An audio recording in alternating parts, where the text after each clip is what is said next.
تو آج دلیری دی جا رہی ہے. آج پیر بیعت کرنے کے بعد جنت کا پرمٹ دے دیتا ہے. آؤ میں پیروں کے پیر کی کہانی سناؤں آپ کو.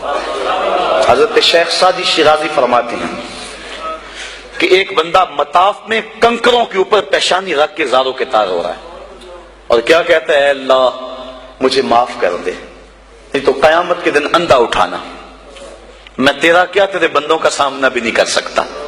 اتنے درد سے روتا ہے کہ لوگ اپنی دعائیں چھوڑ کے اس کے لیے دعا کرتے ہیں. تو وہ اتنے درد سے روتا ہے کہ لوگ اپنی دعائیں چھوڑ کے اس کے لیے کہتے ہیں یا اللہ اس بیچارے کو معاف کر دے. ایک بندہ تو چھوڑ چھاڑ کے کھڑا اس کے سامنے قریب کھڑا ہو گیا اور کہتا ہے مالک اسے معاف کر دے, مالک اسے معاف کر دے.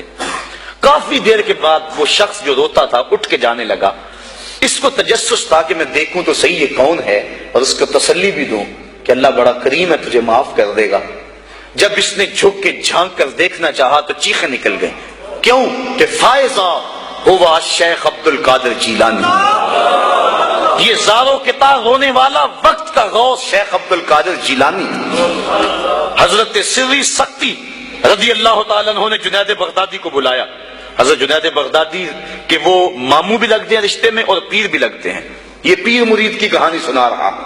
آج کا پیر تو گارنٹی دے رہا ہے نا, اللہ اکبر. حضور تو حضرت ربیہ کو بھی جنت کی بشارت دیں اور ساتھ کہیں کثرت سجود سے میری مدد کرنا. اور پیر کہتا تجھے پرواہ ہی نہیں ہے. آؤ اس پیر مرید کی کہانی سنا رہا ہوں. حضرت جنید بغدادی فرماتے ہیں میرے ماموں نے تنہائی میں مجھے بلایا اور مجھے وصیتیں کی. جب ایک وصیت کی تو میرے پاؤں تلے سے زمین نکل گئی. کہنے لگے بیٹا جب میں مر جاؤں تو میری قبر بغداد سے باہر بنانا. میں نے پوچھا حضور کیوں؟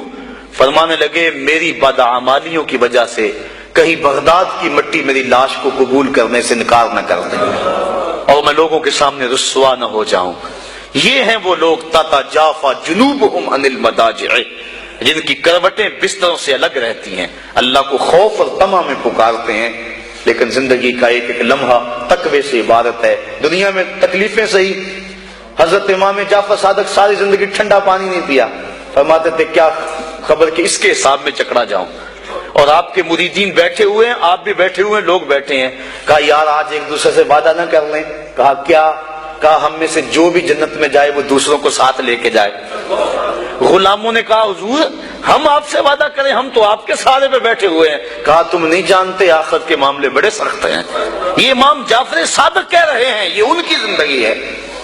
تو ذرا دیکھیے یہ تقوی ہے, یہ خشیت ہے, اور ٹھنڈے پانی سے بھی گریز کر رہے ہیں.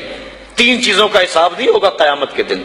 ضرورت کے وقت کھانا پینا, اور ستر عورت کے لیے کپڑا لباس, اور ضرورت کا مکان. ان 3 چیزوں کا حساب نہیں ہوگا. اس کے علاوہ جو بھی نعمت اللہ نے دی ہے ثم لتسألن یومئذ عن النعیم, اللہ قرآن میں کہتا ہے ہر نعمت کے بارے میں پوچھا جائے گا.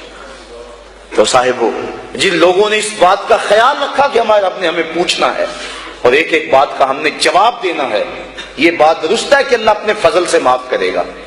لیکن سحری کے وقت اٹھ کے سسکیاں بھرنے والا اور رات شراب خانے میں گزارنے والا کیا قیامت کے دن ایک صف میں کھڑے کر دیے جائیں گے؟ یہ کیسے ہوگا؟ غریبوں کا خون چوسنے والا, بیواؤں اور یتیموں کا مال لوٹنے والا اور رات کی تنہائی میں ان کی مدد کرنے والا کیا ایک صف میں کھڑے کر دیے جائیں گے؟ ایسا کیسے ہو سکتا ہے؟ تو صاحبو تقویٰ ہے کہ انسان اپنی زندگی کے ایک ایک قدم کو بچا بچا کے رکھے کہ میں اللہ کی ناراضگی سے بچ جاؤں.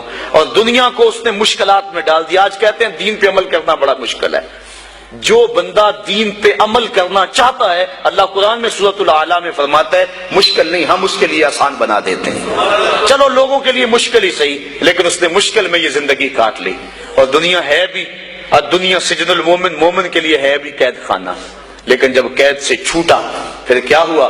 اللہ کی رحمتیں بڑھ کے اس کا استقبال کر رہی ہیں.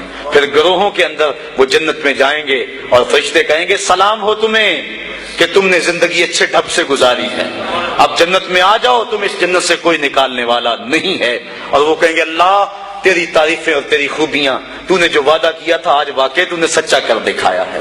اور پھر جنت میں ان کو گوناگو نعمتیں دی جائیں گی, اور جنت میں مائے معین ہوگا, حوض کوثر ہوگا, سلسبیل ہوگا. کبھی وہ پھولوں سے جام پیئیں گے، کبھی وہ غلمانوں سے جام پیئیں گے، لذت تو بڑی ہوگی، لیکن ایک لذت کی کہانی اللہ نے قرآن میں سنائی، ہمیں ایک وقت ایسا بھی پھر آئے گا وَسَقَاهُمْ رَبُّهُمْ شَرَابًا طَهُورًا، ان کا رب انہیں خود شراب طہور پلائے گا کہ تم نے میرے لیے چھوڑا، دنیا کی شراب تو نہیں پی لو، میرے دستے قدرت سے شراب پیو۔ تو وَسَقَاهُمْ رَبُّهُمْ، نہ حوروں کے ہاتھوں سے، نہ غلمانوں کے ہاتھوں سے، نہ کسی اور کے ہاتھوں سے، وَسَقَاهُمْ رَبُّهُمْ۔